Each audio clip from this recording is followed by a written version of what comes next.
नमस्कार शेतकरी मित्रांनो, मी आपला हितचिंतक स्वप्नील मापारी, प्रोप्रायटर बळीराजा ॲग्रो एजन्सी सुलतानपूर. आपण ज्यावेळेस दुकान टाकलं, ज्यावेळेस आपण दुकानाची ओपनिंग केली, त्यावेळेस आपण एक स्वतःसोबत कमिटमेंट केली होती. एक निश्चय केला होता की बुवा शेतकऱ्यांच्या सेवेसाठी तत्पर राहूत. तर आपण खरंच शेतकऱ्याच्या सेवेसाठी तत्पर आहोत का, की आपण फक्त मोबदलाच घेतो? हे खरंच आपण जाणून घेण्यासाठी आणि आपण जी शेतकऱ्यांना ट्रीटमेंट करतो त्याच्याबद्दल शेतकरी खरंच समाधानी आहे का, खुश आहे का, हे जाणून घेण्यासाठी आपण एक आज उदनापूरला आलो आहे, एका शेतकऱ्याकडे आलो आहे. तर त्या शेतकऱ्याची यशोगाथा आपण थोडक्यात जाणून घेऊयात आणि आपल्याबद्दल त्या शेतकऱ्याचं काय मत आहे हे पण थोडक्यात जाणून घेऊयात.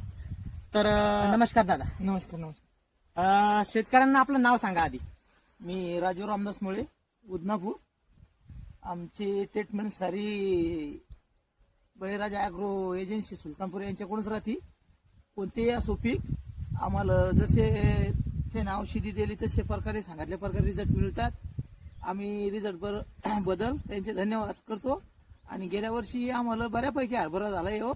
एकदा दादा हा हरभरा दाखवून द्या शेतकऱ्यांना. तर ही व्हेरायटी कोणती आहे?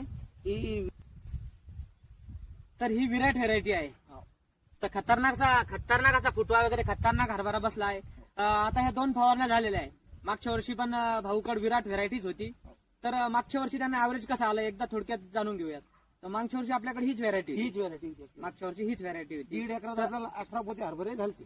18 क्विंटल हरभरे झाले होते. आणि आपण किती फवारण्या केल्या होत्या?